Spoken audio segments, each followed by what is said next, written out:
ഇപ്പോ മഹാനായ ഉസ്താദ് ഒരു കവലപ്രസംഗം നടത്തിയെന്നല്ലാതെ വിഷയത്തിന്റെ മർമ്മത്തിലേക്ക് വന്നിട്ടില്ല എന്നതാണ് വസ്തുത.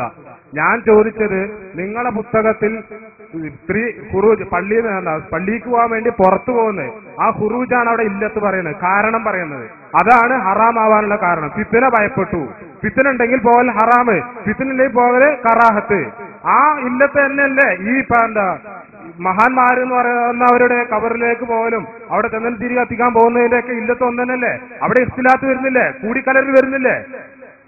അതുപോലെ ഇവിടെ പ്രത്യേക ബസ്സൊന്നും തയ്യാറാക്കിയിട്ടില്ലല്ലോ അതിന് പോണത് ഈ KSRTCയിലും അതുപോലുള്ള ബസ്സിലും ഇഖ്തിലാത്തും അതുപോലെ ബൈക്കുമൊക്കെ പറഞ്ഞ പോലെ കയറിയിട്ട് തന്നെയാണ്. അപ്പൊ അതിനെന്താണ്? അവിടെ ഒരു ഹറാമില്ല, അവിടെ സുന്നത്താ പുണ്യകർമ്മം, ഇവിടെയോ ആ പെണ്ണ് ആരാധന ചെയ്യാൻ പോകുന്ന അവകാശത്തെ ഇല്ലാതാക്കുക. എന്നിട്ട് അത് ശിർക്ക് കുഫ്ർ അത് ചെയ്യാൻ പാടില്ല. അതിന്റെ വസ്തു ഒന്ന് വ്യക്തമാക്കി തരണം. സുഹൃത്ത്, രോഷമാവേണ്ടതില്ല. സന്തോഷമുള്ള മറുപടി കേൾക്കുമ്പോൾ സന്തോഷമാണ് ഉണ്ടാവേണ്ടത്. നിങ്ങൾ ഒരിക്കലും പ്രയാസപ്പെടേണ്ടതില്ല. പിന്നെ ആശയം എന്ന് പറഞ്ഞിട്ട് ഇവിടെ നിങ്ങൾ ഓരോന്ന് പറഞ്ഞ് വലിച്ചിഴക്കേണ്ടതില്ല. ഞങ്ങൾക്കും പലതും പറയേണ്ടി വരും. അതുകൊണ്ട് നിങ്ങൾ ആമാശയം മറ്റൊന്ന് പറഞ്ഞ് കളിയാക്കിയത് നൂറ്റാണ്ടുകൾക്ക് മുമ്പ് മരണപ്പെട്ടു പോയ ഇബ്നു തഹയ്യ റളിയല്ലാഹു അൻഹു അടക്കമുള്ള അന്ന് ജീവിച്ചിരിക്കുന്ന പിന്നീട് ജീവിച്ച മുഴുവൻ ഉലമാക്കളെയുമാണ് എന്ന് നിങ്ങൾ ശരിക്കും ഒന്ന് ആലോചിക്കുന്നത് നന്ന് എന്നാണ് എനിക്ക് പറയാനുള്ളത്. പിന്നെ ഖബർ സിയാറത്തിനെയും സ്ത്രീ പള്ളിയിലേക്ക് പുറപ്പെട്ടു പോവലിനെയും കൂട്ടിക്കെട്ടാൻ ശ്രമിക്കുകയാണ് നിങ്ങൾ. ഞങ്ങൾ പറയുന്നു, പെണ്ണ് പള്ളിയിലേക്ക് പോവണമെന്ന് നിർദ്ദേശിച്ച, പെണ്ണ് പള്ളിയിൽ വന്ന് നിസ്കരിക്കണമെന്ന് കൽപ്പിച്ച ഏതെങ്കിലും ഒരു ആയത്ത്, നേരത്തെ ഉസ്താദ് പറഞ്ഞതാ, അല്ലെങ്കിൽ ആയത്ത് 6666 ആയത്തിൽ ഏതെങ്കിലും ഒരു ആയത്ത് നബി സല്ലല്ലാഹു അലൈഹി വസല്ലമ തങ്ങളുടെ ഒരു ഹദീസിൽ പെണ്ണ് പള്ളിയിൽ വന്ന് നിസ്കരിക്കൽ പുണ്യകർമ്മമാണെന്ന് കുറിക്കുന്നത് കാണിക്കാൻ ഇന്നുവരെ ഒരു മുജാഹിദ് മൗലവിക്കും കഴിഞ്ഞിട്ടില്ല, കഴിയുകയുമില്ല, അങ്ങനെ ഇന്നുവരെ ഉണ്ടായിട്ടില്ല എന്നാണ് നിങ്ങൾ നേതാവ് നേരത്തെ എഴുതി വെക്കുകയും ചെയ്തത്.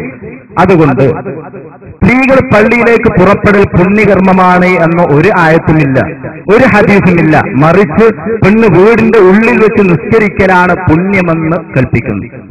എന്നിട്ട് അദ്ദേഹം പറയുന്നു, നിസ്കരിക്കാൻ വരേണ്ടുന്ന ആ പുണ്യകർമ്മത്തെ നാം തടയുകയാണ്. ആ ഒന്നാമത് ചോദ്യത്തെ ഞാൻ ഗണിച്ചത് അത് പച്ച തെറ്റാണ്, അത് പൊള്ളാൻ, അത് കള്ളമാണ്, വിശുദ്ധ ഇസ്ലാമിന്റെ പേരിൽ വെച്ചുകെട്ടിയതാണ്. അങ്ങനെ ഒരു കൽപ്പന ഇസ്ലാമിൽ സ്ത്രീ പള്ളിയിൽ വന്ന് നിസ്കരിക്കണമെന്ന് നിർദ്ദേശിക്കുന്ന, പള്ളിയിൽ വെച്ച് നിസ്കരിക്കലാണ് പുണ്യകർമ്മം എന്ന് പറയുന്ന ഒരു ആയത്തും ഒരു ഹദീസും ഒരു കിതാബിലും എവിടെയും കാണിക്കാൻ ആർക്കും കഴിയില്ല എന്ന് അസന്നിഗ്ധമായി പ്രഖ്യാപിക്കാം. പിന്നെ എന്നാൽ സിയാറത്ത് എങ്ങനെയാണോ? സ്ത്രീകള് നമുക്കറിയാം, ഇങ്ങനെ ഇയാളൊരു കാരണം പറഞ്ഞല്ലോ, ഫിത്ന ഭയപ്പെടാണെങ്കിൽ പോകാൻ പാടില്ല എന്നാണ് ഇതിലുള്ളത്. അങ്ങനെയാണെങ്കിൽ ഹജ്ജിന് സ്ത്രീകൾ വരുന്നുണ്ട്. ഹജ്ജിലേക്ക് സ്ത്രീകൾ വരണ്ട എന്നൊരു സുന്നിയും പറയുന്നില്ല. കാരണം എന്തേ? സ്ത്രീക്കും പുരുഷനും ഹജ്ജുണ്ട്. ഇങ്ങനെ ഒന്ന് സ്ത്രീക്കും പുരുഷനും പള്ളിയിൽ വന്ന് നിസ്കരിക്കണമെന്ന് എവിടെയെങ്കിലും ഉണ്ടോ? സ്ത്രീയും പുരുഷനും പള്ളിയിൽ വന്ന് നിസ്കരിക്കലാണ് പുണ്യകർമ്മമെന്ന് ഏതെങ്കിലും ഒരു ആയത്തിലുണ്ടോ? അതുപോലെ ഇൽമു പഠിക്കാൻ വേണ്ടി പോകുന്നുണ്ട്. തലബുൽ ഇൽമി ഫരീദത്തുൻ അലാ കുല്ലി മുസ്ലിമിൻ വ മുസ്ലിമ. ഇൽമിക്കാൻ വേണ്ടി പോകണം, അത് പോകണമെന്ന് തന്നെയാണ് ഞങ്ങൾ പറയുന്നത്.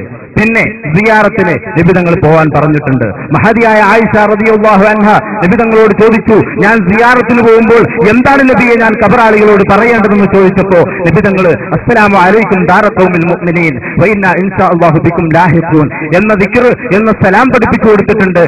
നബി തങ്ങളുടെ ഭാര്യമാർ സിയാറത്തിന് വേണ്ടി പോയിട്ടുണ്ട്. നബി തങ്ങളുടെ മക്കൾ സിയാറത്തിന് വേണ്ടി പോയിട്ടുണ്ട്. കുന്തുന ഹൈതുകും അൻ സിയാറത്തുൽ ഖുബൂർ ഫസൂറുഹാ. ആദ്യം നിങ്ങൾ അതിനെ തൊട്ട് വിലക്കിയെങ്കിലും ഇപ്പോൾ നിങ്ങൾക്ക് പോവാമെന്ന് നബി സല്ലല്ലാഹു അലൈഹി വസല്ലമ തങ്ങൾ പഠിപ്പിച്ചിട്ടുണ്ട്. ഉമ്മഹാത്തുൽ മുഅ്മിനീൻ സിയാറത്ത് ചെയ്യാൻ പോയിട്ടുണ്ട്. ഞങ്ങൾ ചോദിക്കുന്നു, ഏതെങ്കിലും ഒരു ഉമ്മഹാത്തുൽ മുഅ്മിനീൻ, മുഅ്മിനീങ്ങളുടെ ഉമ്മമാർ നബി സല്ലല്ലാഹു അലൈഹി വസല്ലമ തങ്ങളുടെ ഭാര്യമാരിൽ ഏതെങ്കിലും ഒരു ഭാര്യ ജമാഅത്തിന് വേണ്ടി, ജുമാഅക്ക് വേണ്ടി വീട് വിട്ടിറങ്ങി? എത്രത്തിൽ നബി തങ്ങളുടെ വീടും നബി സല്ലല്ലാഹു അലൈഹി വസല്ലമ തങ്ങളുടെ പള്ളിയും എങ്ങനെയാ? നബി തങ്ങളുടെ വീടിന്റെയും പള്ളിയുടെയും ചുമരെന്നായിരുന്നു. ആ ചുമരിലൂടെ അങ്ങോട്ട് കടന്നാൽ മസ്ജിദുൻ നബവിയിൽ എത്താമായിരുന്നു. ഏത് മസ്ജിദുൻ നബവി?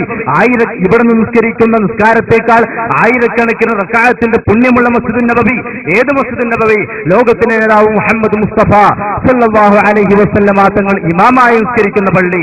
സഹാബത്തെ കിറാം മഅ്മൂമായി നിസ്കരിക്കുന്ന പള്ളി ഉമ്മഹാത്തുൽ മുഅ്മിനീൻ എന്തുകൊണ്ട് പോയില്ല? ഉമ്മഹാത്തുൽ മുഅ്മിനീൻ എന്തുകൊണ്ട് സിയാറത്തിന് പോയി? ഇത് തന്നെയാണ് തമ്മിലുള്ള വ്യത്യാസം. നിങ്ങൾ പള്ളിയിലേക്ക് പോകുമ്പോൾ പാടില്ല എന്ന് പറയുന്നു, സിയാറത്തിന് പോകുമ്പോൾ പാടുണ്ട് എന്ന് പറയുന്നു. സിയാറത്തിന് പോകണമെന്ന് ഉമ്മഹാത്തുൽ മുഅ്മിനീൻ പോയിട്ടുണ്ടെന്ന് കിതാബുകൾ ഞങ്ങൾ കാണുന്നു. സ്ത്രീകൾ പള്ളിയിലേക്ക് ജമാഅത്തിന് വേണ്ടി പോവൽ സുന്നത്താണെന്ന ഒരു ആയത്തും ഒരു ഹദീസും ഒരു കിതാബിലും എവിടെയുമില്ല. എന്റെ സുഹൃത്ത് മനസ്സിലാക്കുന്നത് നന്ന്.